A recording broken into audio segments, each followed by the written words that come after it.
През утрешния ден Левски ще посрещне на националния стадион Васил Левски от 20:30 часа отборът на Кайрат Алмати от Казахстан в трети предварителен кръг на Шампионската лига. Като искам да започна с факта, че шансовете на сините са доста ограничени заради високото качество на футболиста на Кайрат Алмати. Съответно, те не притежават кой знае колко индивидуални качества, обаче причината те да играят и в Шампионската лига в основната фаза през миналогодишния сезон е, че те играят по доста добър начин своята игра, т.е. имат много добър колектив. Първоначално искам да започна с треньорът на Кайрат Рафаел Уразбахтин, който е на 47 години и е треньор на отбора от 6 септември 2024 година. За немалкото срещи, които са 79 на брой във всички турнири, той записва 1,97 или да си го кажем близо 2 точки средно за мачовете, които той е водил като старши треньор. Предпочитаната схема на игра от него е 4-2-3-1, като в случая срещу Левски би трябвало да играят с нея. Но когато играят срещу по-силен съперник, например в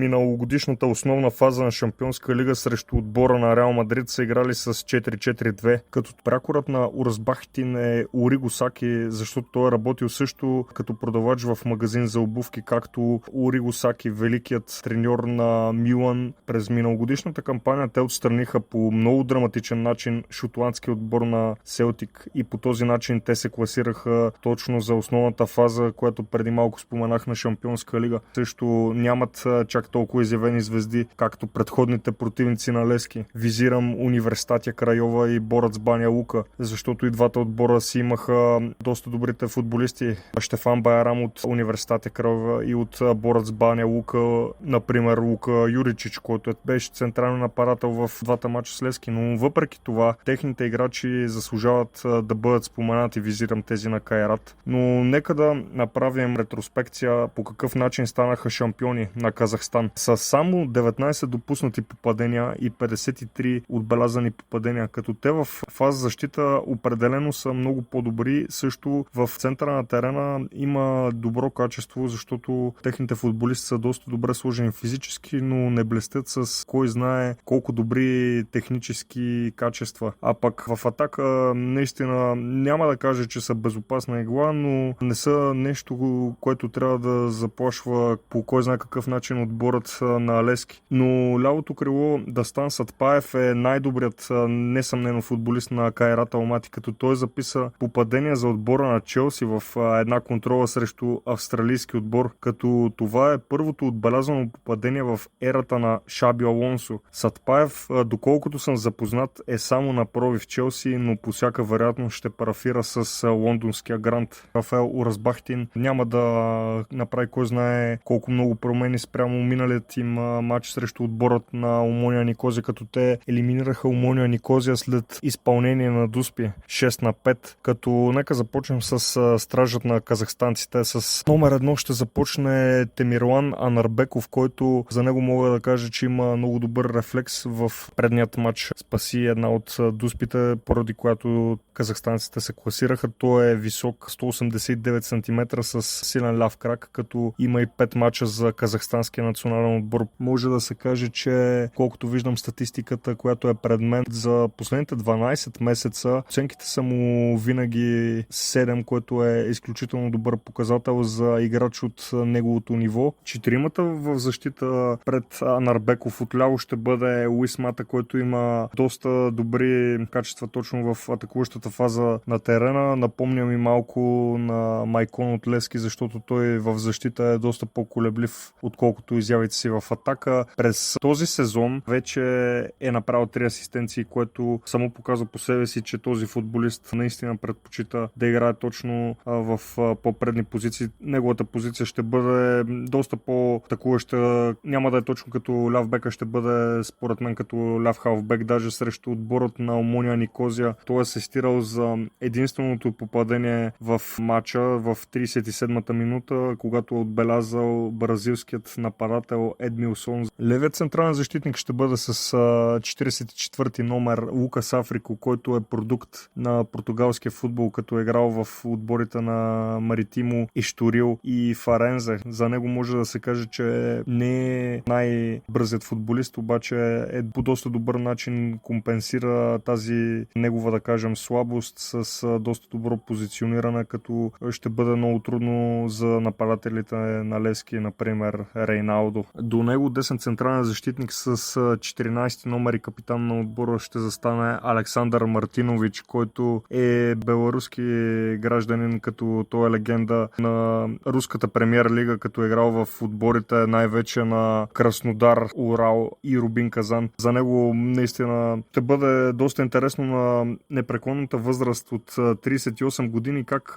той ще се представи в първият матч в София, защото на него не му личат годините, защото е доста добре физически, тактически подготвен. Наистина рядко се вижда такова футболно дълголетие. Десен бек ще застане номер 24 Александър Мрински, който е национал на Казахстан. Също е играл в предният матч с Омония Никози, както другите трима защитници, които изброих, като за него може да се каже, че не е като своят колега Луис Мата, който е по левия бек. Десният бек Александър Мрински винаги остава до централните защитници, когато се гради атака на Кайрат, така че предполагам атаките ще се случват по левия фланг с съдействието на португалският ляв бек Луис Мата. Пред защитата ще бъде с номер 13 Яко Оксанен, който е национал на Финландия. Даже мисля, че преди известно време беше вкарал точно така в FIFA Series един от головете срещу отборът на Нова Зеландия, като той не е типичният номер 8, защото може да играе добре като номер 6, като дефанзивен полузащитник. Той идва през миналият сезон от отборът на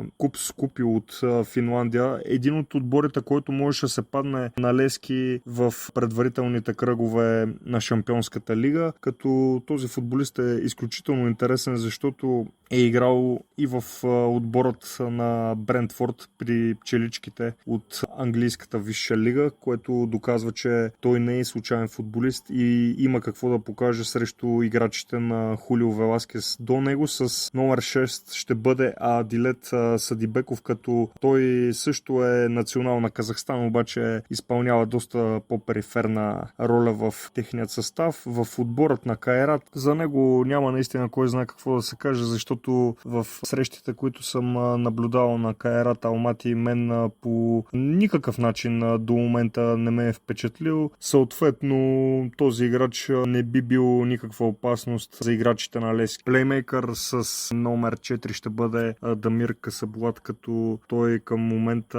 не е настоящ национал на Казахстан. Той даже много интересно, че откакто се е започнал кариерата през 2021 година, реално във втори отбор на Кайрат Алмати, от тогава има само едно попадение и няма нито една асистенция, така че този човек нямам представа как играе на тази позиция, като не се е проявил по абсолютно никакъв начин. По лявото крило с номер 19 ще започне финландският национал, роден в Тампере, Ойва Юкула, който е най-техничният футболист на Кайрат. 185 см крило може да донесе наистина доста главоболя на десният бек на Левски, който поред мен вероятно ще бъде Алдеир Невеш, който е по-добър в атака, отколкото в защита. И през целият матч ще виждаме едно дублиране от левият ляв португалски защитник Луис Мата и Ове Юкула ще си сменяват позициите, или по-скоро ще бъде дублиран от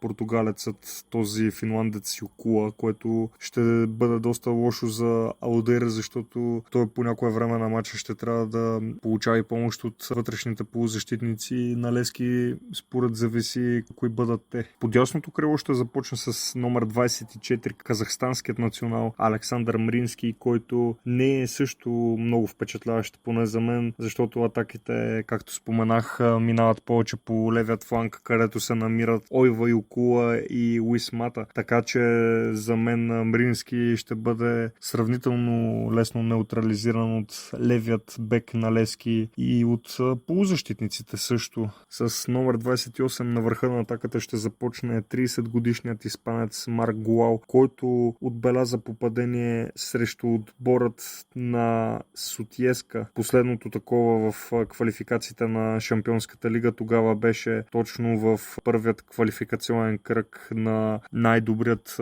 европейски клубен турнир. Като за Марк Гуал е интересно да се каже, че този футболист е юноша на испанският Еспаньол, една от най-добрите испански школи. Този нападател е висок 186 см, като е бивш национал на Испания до 21 години, като също е играл в втория отбор на Реал Мадрид Б и в отборите на Сарагоса, Жирона, като интересно след това преминава в полският футбол в Ягелония Белощок, където той направи добър сезон на 22-23 с 31 мача, 16 попадения и 6 асистенции, като това негово представяне му допринесе трансфера за да отиде в несъмнено най-добрият полски отбор Легия Варшава, като той там успя да се наложи през два сезона, като през един 23-24 отбелязва 8 попадения в 33 срещи, през следващия сезон 24-25 в 30 мача отбелязва с едно попадение повече, именно 9. След това вече през миналата кампания играе в португалският Рио Аве, които са в първата дивизия на Португалия, като те завършиха на 12-та позиция, която съответно по-близо до изпадащите, като са били точно на 6 точки от най-опасната зона да се озоват в Лига Португал 2, а пък там за 10 срещи не е отбелязал нито едно попадение до момента. В отбора на Кайрат Алмати за 7 срещи е отбелязал 4 гола и 2 асистенции, така че той е нападател, който буквално понякога, ако има ден и късмет, може от, както се казва, от половин положение да отбележи гол.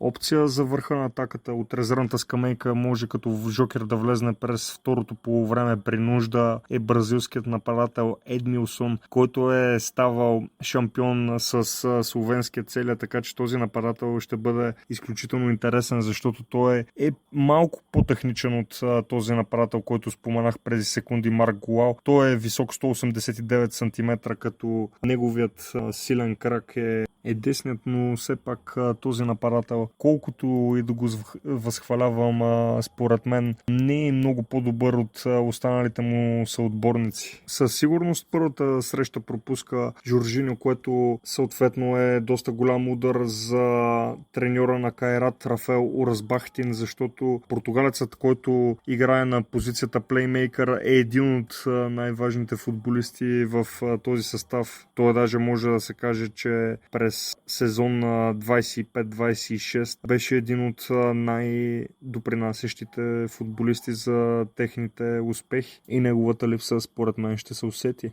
Доста реалистично да се каже, че шансовете Кайрат и Левски са доста равностойни, като бих поставил лек превес за отборът от Алмати, защото те си отложиха и двубойто 21-я кръг на казахстанската висша лига срещу столичния Женис Астана, който ще бъде отложен за септември. Като шампионът на Казахстан е преценил, че ще бъде добре да няма матч между срещите с българският шампион Левски. Те даже пристигнаха в денят неделя, около след обяд, така че те доста сериозно подхождат за тези матчове срещу българският шампион. Като точните километри, които са пътували казахстанците, са 4283, които са изминати по въздух, за да достигнат до българската столица София. А пък в матчата реванш на 11 август от третият квалификационен кръг за Шампионската лига за първи път ще посети и градът Туркестан.